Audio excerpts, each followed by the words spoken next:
Em 2009, Garota Infernal foi um fracasso absoluto de bilheteria. Os críticos não entenderam, o público errado foi pro cinema e o filme foi enterrado. Só que o tempo fez uma coisa interessante, ele transformou esse fracasso em um dos filmes de terror mais inteligentes já feitos. E ele foi se popularizando ao longo do tempo. E hoje você vai descobrir o porquê. Porque Garota Infernal está cheia de detalhes que a maioria das pessoas nunca percebeu, prenúncios escondidos já na abertura do filme, símbolos visuais que aparecem repetidamente várias vezes na tela, curiosidades de bastidores que mudam completamente a forma de você ver o filme e uma comparação simbólica tão absurda que, quando você vê, você não vai conseguir mais desver. Vou te mostrar tudo isso e mais um pouco hoje no filme Garota Infernal lá de 2009.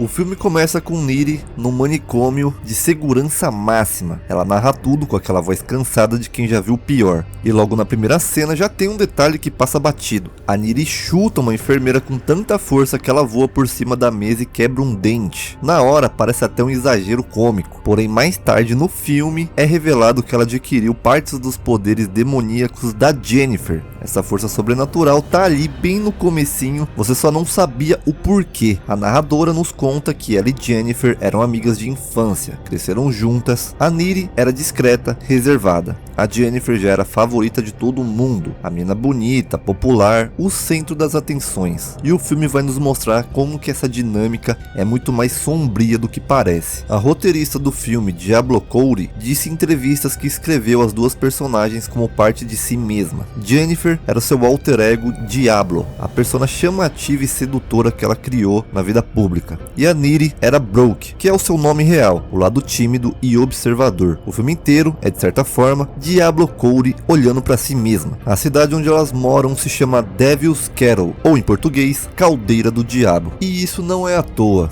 Devil's Cattle Falls é uma cachoeira real localizada em um parque estadual lá no Minnesota. A água cai em um buraco glacial enorme e simplesmente some, literalmente desaparece. Geólogos confirmam, que ela reentra no sistema de rios subterrâneos, mas visualmente dá a impressão de que a água vai para outro lugar e some, um lugar sem retorno. O filme usa isso como metáfora. Quem atravessa o trauma de Devil's Cattle não volta como era antes. Já no começo do filme, a relação entre Jennifer e Niri levanta algumas red flags óbvias, como por exemplo, a Jennifer decide o que a Niri usa, controla com quem ela anda, domina toda a amizade. Parece normal porque são adolescentes, mas é um retrato de um relacionamento totalmente tóxico. E a roteirista Diablo Cody confirma que a intenção era mostrar o controle de Jennifer sobre a Niri como uma red flag clara, coisa que as adolescentes da época reconheceriam, mas raramente nomeariam. O filme foi escrito para o público feminino jovem e não para homens adultos. Inclusive eu vou falar um pouco mais sobre isso mais tarde, sobre o marketing errado do filme e como que isso afundou, entre aspas, o filme na época. Bom, e tem um detalhe físico que conecta as duas de um jeito muito mais profundo. A Jennifer tem uma ferida na mão, adquirida ainda na infância. O filme mais tarde faz uma conexão sutil. Essa marca na mão é uma alusão às estigmas de Cristo, os pregos da crucificação. Jennifer carrega esse símbolo no corpo desde criança. A metáfora de Jennifer como figura de Cristo invertida é um dos ângulos mais ricos do filme. Ela tem as iniciais,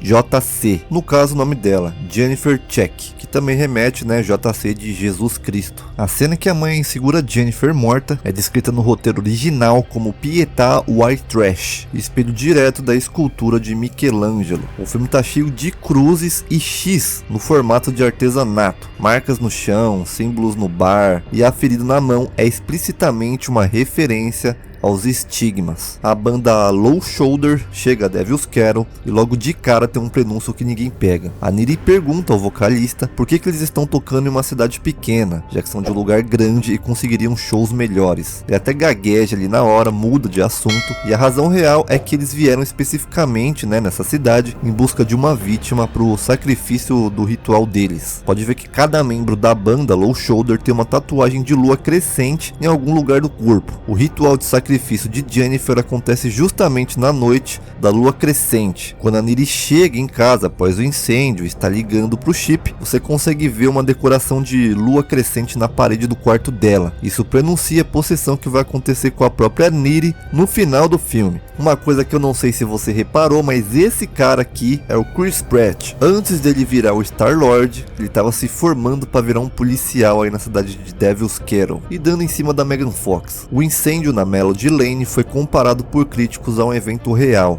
Um incêndio no bar reflete o desastre real do The Station, em Rhode Island, em 2003, onde 100 pessoas morreram quando fogos de artifícios incendiaram um clube durante um show da banda Great White. A referência não foi confirmada pela produção, mas a semelhança é inegável. Jennifer sai do incêndio junto com a banda, a Niri fica para trás em choque. Quando Jennifer aparece novamente, algo mudou. O vômito preto da Jennifer, em uma das cenas mais marcantes do filme, foi feito com xarope de chocolate da Hershey misturado com efeitos em CGI. Um mix de prático e digital que funciona muito bem visualmente. A banda Low Shoulder não é só uma banda ruim tentando crescer, eles são um retrato de um arquétipo muito específico. O cara legal, né, o nice guy, que na superfície parece inofensivo e sensível, mas por baixo é um predador. Seriam os famosos lobos em pele de cordeiro. Eles decidiram vender uma alma pro diabo para ter fama. O problema é que eles erraram um detalhe fundamental do ritual. A banda acreditava que a Jennifer era virgem, condição, né, que era necessária para o sacrifício, e no final ela não era. Esse erro é o que transforma o ritual em algo que vai completamente errado, dando origem à versão demoníaca de Jennifer. A Megan Fox disse em entrevistas que a cena do sacrifício foi muito pessoal para ela. Em 2019 ela comparou a experiência a algo que viveu na indústria do cinema. Estúdios que sangraram ela, né, emocionalmente, sem nem se importar com seu bem-estar. A ficção e a realidade se misturam de forma que ela só conseguiu articular anos depois. Lembrando que o filme foi lançado em 2009. A música da banda, Through the Trees, também merece uma atenção especial. Se você prestar atenção na música, ela pronuncia vários eventos do filme. Os sentimentos românticos de Niri por Jennifer, a morte e transformação de Jennifer em sucubus, Niri tentando consertar, né, entre aspas, a amiga, e a vingança final de Niri contra a banda. A trilha conta a história antes do filme contar. A Jennifer começa a matar e a primeira vítima não é aleatória. Quando o professor menciona as vítimas do incêndio na Melody Lane em sala de aula, a Jennifer dá uma risadinha discreta depois que ele menciona o nome de Amit, o estudante de intercâmbio indiano. É um prenúncio sutil. Amit foi a primeira vítima de Jennifer após a transformação. A forma como Jennifer escolhe suas vítimas revela algo sobre o filme. Ela não mata aleatoriamente, ela seduz os homens que se colocam voluntariamente em situações vulneráveis. A produção do filme tinha um objetivo claro: mostrar homens como frágeis e vulneráveis, algo que o terror normalmente reserva apenas para mulheres. A gente vê a Jennifer devorando um jogador de futebol americano muito sensível e Chip levando spray de pimenta com ele para se defender. A inversão é totalmente intencional. A mandíbula demoníaca de Jennifer foi um dos efeitos mais complexos do filme. O maquiador, que inclusive foi o mesmo que trabalhou em The Walking Dead, criou próteses práticas. Depois, a empresa BFX adicionou efeitos digitais para os movimentos mais fluidos e sobrenaturais. Um trabalho híbrido ali, né, do prático com o digital. Para manter a pele pálida de Jennifer, a Megan Fox evitou a luz do sol por 4 meses inteiro. Ela também perdeu aproximadamente 13 quilos durante a preparação para o papel, o que fez o seu cabelo começar a cair, e ela teve que interromper tudo isso daí por ordens médicas. A cena onde a Jennifer tá nadando pelada no lago, que parece realmente completamente pelada, a Megan Fox estava usando um biquíni com a cor da pele dela. O efeito visual era completo, mas nada foi filmado sem traje, ela não ficou pelada realmente. A roteirista Diablo Cody fez uma participação não creditada. Ela aparece na sequência da Melody Lane.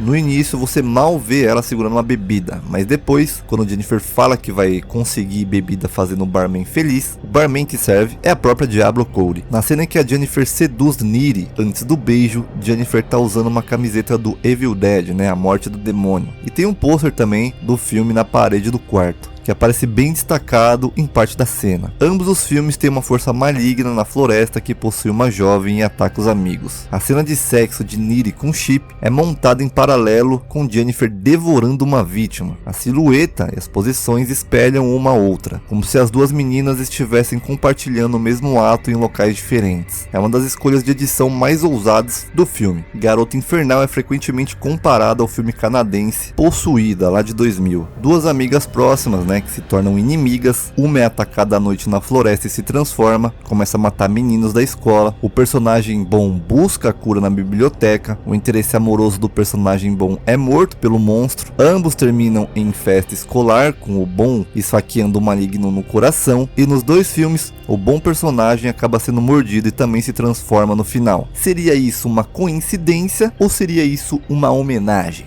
Agora o detalhe que eu prometi lá no começo. A cena climática do filme acontece num centro recreativo abandonado, uma piscina vazia. A produção transformou uma piscina branca impecável em um reservatório cheio de lodo e sujeira, usando apenas design de produção cenográfica prática, sem CGI. E nessa piscina tem uma palavra escrita na parede em vermelho, a palavra hopeless, ou em português, sem esperança. Está escrito em vermelho em um dos lados da piscina. Ela aparece várias vezes durante as cenas que se desenrolam ali. E não é decoração, é a condição que Jennifer impõe às suas vítimas. Ela própria diz que precisa que suas presas estejam sem esperança para conseguir se alimentar delas. A palavra estava ali na parede o tempo todo. Nessa mesma cena acontece o momento emocional mais importante do filme inteiro. A Niri arranca o colar de BFF do pescoço da Jennifer. Best Friend Forever. É nesse momento exato que Jennifer finalmente morre. O colar, símbolo da amizade, era o único vínculo que ainda prendia. Sem ele, sem Niri, ela não tem mais razão para existir. Ela só morre de verdade quando perde a amiga. E depois disso, a Niri descobre que herdou algo da amiga. A mordida que Jennifer deu em Niri transferiu uma das partes dos seus poderes demoníacos para ela. Super força inclusa. É por isso que a cena de abertura do filme, com Niri chutando a enfermeira pela sala, faz sentido. O filme começa com o fim, mas você só entende quando você chega lá. O roteiro original terminava de uma forma diferente. A Niri não deveria ser vista matando os membros da banda Low Shoulder. O roteiro terminava com ela pegando uma faca Bowie e saindo embora com um motorista desconhecido,